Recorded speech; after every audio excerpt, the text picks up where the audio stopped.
আসসালামু আলাইকুম, ওয়েলকাম করছি রিয়াসাদ আজিম। ভিন্ন ধর্ম মতাদর্শে যারা শুনছেন সবার প্রতি আন্তরিক কৃতজ্ঞতা। খুবই গুরুত্বপূর্ণ আলোচনা এবং সেই আলোচনার কেন্দ্রবিন্দুতে definitely Bangladesh cricket board president, সাবেক প্রেসিডেন্ট আমরা বলতে পারি, ফারুক আহমেদ। আমি কেন সাবেক বলছি, কারণ এই মুহূর্তে যে লেটেস্ট ব্রেকিং নিউজটা আমার কাছে রয়েছে, বাংলাদেশ জাতীয় ক্রীড়া পরিষদ, আপনারা সবাই জানেন মিনিস্ট্রি অফ ইউথ অ্যান্ড স্পোর্টসের আন্ডারে জাতীয় ক্রীড়া পরিষদ, এবং জাতীয় ক্রীড়া পরিষদ আসলে বিভিন্ন ক্রীড়া ফেডারেশনগুলোকে নিয়ন্ত্রণ করে এবং তাদেরকে তাদের কার্যক্রম পরিচালনার ক্ষেত্রে সহযোগিতা করে আসছে।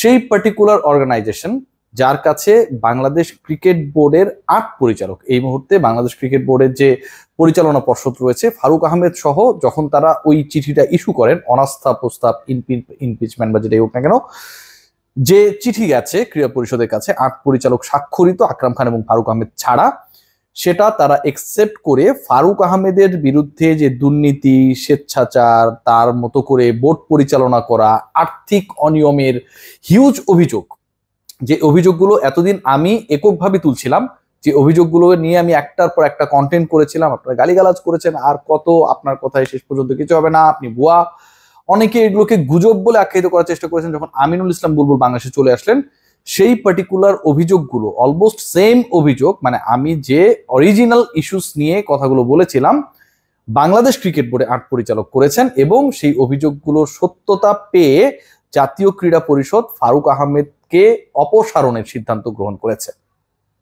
সেই অপসারণের চিঠি হাতে এসেছে, অপসারণের সিদ্ধান্ত গৃহীত হয়েছে এবং ফারুক আহমেদ যেহেতু বাংলাদেশ এনএসসি মানে জাতীয় ক্রীড়া পরিষদ কর্তৃক মনোনীত পরিচালক, তাদের সমর্থন উইথড্র করে নেওয়া মানে Faruque Ahmed is no more a director of Bangladesh cricket board. যেহেতু ফারুক আহমেদ বাংলাদেশ ক্রিকেট বোর্ডের এই মুহূর্তে আর পরিচালক হিসেবে দায়িত্ব পালন করার অবস্থায় নেই, যেহেতু তার পরিচালকের মনোনয়নটাই নিয়ে নেওয়া হয়েছে, যে আমরা যাকে মনোনয়ন করেছিলাম ফারুক আহমেদ, আমরা সেই মনোনয়নটা উইথড্র করে নিলাম।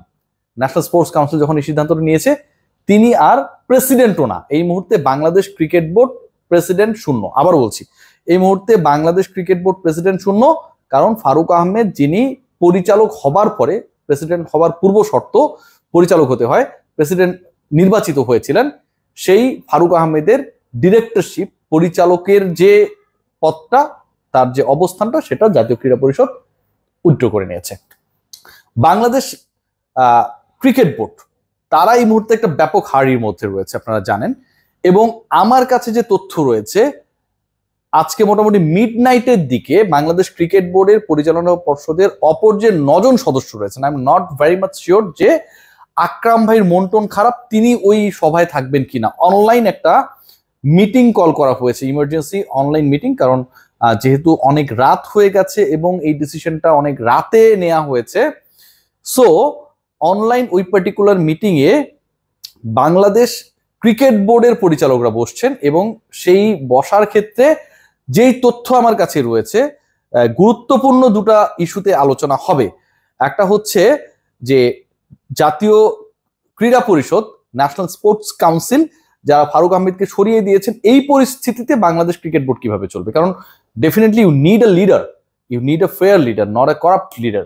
So from that particular connection, আপনার লিডার কি হবে, বাংলাদেশ ক্রিকেট বোর্ড পরিচালনার ক্ষেত্রে পরবর্তী নেতা কে হবে, সেই বিষয়ে আলোচনা করা।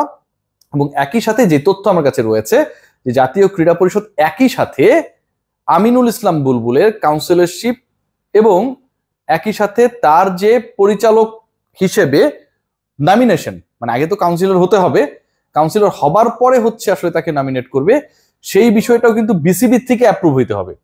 ক্রীড়া পরিষদ মনোনয়ন দিতে পারে, but approval then Bangladesh cricket বোর্ডের ডাইরেক্টর। যেহেতু ক্রিকেট বোর্ড পরিচালনার সাথে যাকে নতুন পরিচালক হিসেবে মনোনয়ন দেওয়া হবে অথবা যার কাউন্সিলরশিপ অ্যাপ্রুভ করতে হবে, এখন এই মুহূর্তে ইম্পর্টেন্ট হচ্ছে আমিনুল ইসলাম বুলবুলের কাউন্সিলরশিপটা অ্যাপ্রুভ করা, মানে তিনি একজন ভোটার বা কাউন্সিলর, কাউন্সিলর হওয়ার পরেই একজন আসলে পরিচালক হতে পারে, পরিচালক হওয়ার পরেই একজন ডিরেক্টর হতে পারে। সো প্রথম পদক্ষেপ যেটা, সেটা হচ্ছে আমিনুল ইসলাম বুলবুলকে কাউন্সিলর হতে হবে এবং সেই কাউন্সিলরশিপটাও জাতীয় ক্রীড়া পরিষদে 5 জন কাউন্সিলর থাকে, আপনারা জানেন, সেখান থেকে একজন কাউন্সিলর হিসেবে আমিনুল ইসলাম বুলবুলকে নমিনেট করে যে চিঠি ইস্যু করা হয়েছে টু বাংলাদেশ ক্রিকেট বোর্ড, ওটার একটা অ্যাপ্রুভাল দেওয়ার জন্য এই মুহূর্তে ইমার্জেন্সি বোর্ড মিটিং খুবই গুরুত্বপূর্ণ। কারণ আমিনুল ইসলাম বুলবুলকে নিয়ে আসলে রাগটাকের কিছু নেই, তিনি নিজেও সাক্ষাৎকারে বলেছেন, আমরা সবাই জানি মোটামুটি অফ রেকর্ড অন রেকর্ড, যে Aminul Islam Bulbul is going to be the next Bangladesh cricket board president and he is going to perform his duty only for next 2 or 3 months till the election. Bangladesh cricket বোর্ডে যেন একটা ফেয়ার ইলেকশন হয় এবং সেই fair ইলেকশনটা একজন তত্ত্বাবধায়কের আন্ডারে হবে।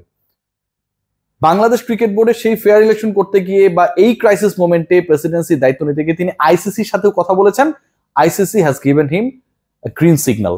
গ্রিন সিগন্যাল যেহেতু তিনি পেয়েছেন from ICC and he was working with the same organization previously before taking the presidency or the duty of Bangladesh cricket board, ওই পার্টিকুলার অর্গানাইজেশন যদি বুলবুলকে বলেন yes Bulbul you can proceed, it means ICC থেকে ফারুকের অপসারণ এবং বুলবুলের ইনক্লুশন, এই দুটা নিয়ে কোনো ধরনের ডিবেট নেই, অথবা তাদের অবস্থানটা খুবই ক্লিয়ার যে যেহেতু জাতীয় ক্রীড়া পরিষদ তার মনোনীত ডিরেক্টরকে তুলে নিয়েছে, এটা তাদের সিদ্ধান্ত, এটা পলিটিক্যাল ইন্টারফেয়ারেন্সে কিছু নেই। এবং একই সাথে কিন্তু ক্রিকেট বোর্ডে 8 জন ডিরেক্টর অনাস্থাও দিয়েছে। একই সাথে কিন্তু ক্রীড়া পরিষদের যে গঠিত তদন্ত কমিটি, সত্যানুসন্ধান কমিটি, তারাও কিন্তু ফারুকের বিপক্ষে অনেক অভিযোগ পেয়েছে। আমাদের মূলধারার গণমাধ্যমের ভাইরা সব আলোচনা করেন যে আইসিসি নিষেধাজ্ঞা আসবে, এটা হবে ওটা হবে, বাকবাল্লুক হবে, কিন্তু ফারুক আহমেদ যে দুর্নীতি করেছে, 2 নম্বরই করেছে, অনিয়ম করেছে, বোর্ড অফ ডিরেক্টরসকে পাশ কাটিয়ে এককভাবে যেন বাড়ির কর্তা তিনি যা খুশি তা করতে পারবেন, বাজারে গেছেন ইলিশ না রুই কিনবেন সেটা তার ডিসিশন,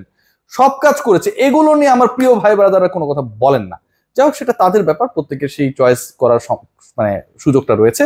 সো আলটিমেটলি যে ইস্যুটা দাঁড়ালো সেটা হচ্ছে Faruque Ahmed, he has been what can I say, বরখাস্ত বললেই আমার কাছে মনে হয়, বা টার্মিনেটেড বলতে হয় বা উইথড্রওয়াল বলতে হয় তার নমিনেশনটা।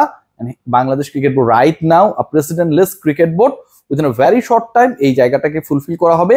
আমিনুল ইসলাম বুলবুলের একই সাথে কাউন্সিলরশিপের যে অ্যাপ্রুভাল সেটার জন্য এবং উদ্ভূত পরিস্থিতিতে বিসিবি কিভাবে চলবে সেই ব্যাপারটার জন্য জরুরি মিডনাইটে ইমার্জেন্সি মিটিং এ, অনলাইন ইমার্জেন্সি মিটিং এ বসেছে বাংলাদেশ ক্রিকেট বোর্ডে বাকি পরিচালকরা। সবাই ভালো থাকবেন, টেক গ্রেট কেয়ার।